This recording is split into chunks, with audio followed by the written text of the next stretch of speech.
Hello again. The Labour Party are plotting to alter the nature of Britain irrevocably and ensure that they remain in office for a long time by rigging the electoral system in their favour by creating millions of new voters who will back them in elections. This is gerrymandering on an industrial scale because we are talking about 6 million new voters, all of whom are foreigners and currently ineligible to vote in this country. Labour's election manifesto, on which they fought the last election in 2019, contained a commitment to extend the franchise to all UK residents. All. This would include illegal immigrants, EU citizens who remained here after we left the EU, and various other people. The year after the election, Kier Starmer, who had lately taken charge of the Labour Party, said that the government should give all 3 million EU nationals living in the UK full voting rights in future elections. In the description to this video, I give a link to the piece he wrote for The Guardian, in which he said this in January 2020.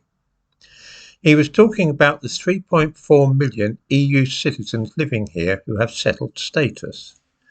There are another 2.6 million EU citizens who have been granted pre-settled status, so we are talking in total of 6 million foreigners.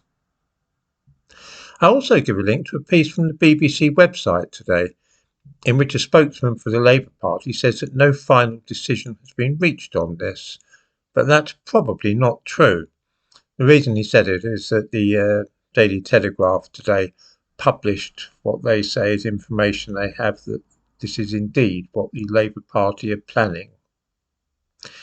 Allowing another 6 million people to vote, that is roughly 10% of the population of this country, would have an enormous effect on the outcome of future elections. These people would almost certainly be very much more inclined to vote Labour than they would Conservative. It would be a fantastic boost for Labour. Not only that, it would lay the ground for another referendum about Europe, this time about rejoining the European Union.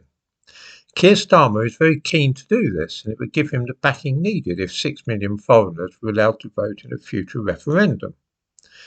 If this move does go ahead, then Britain is really going to be in a dire state, because none of those 6 million foreigners have the same attachment to British history and values that I do, and others like me whose families have been rooted in this country for centuries. Labour might claim that no final decision has been reached, but just wait until they bring out their manifesto for the general election next year. I can guarantee that this will be in it.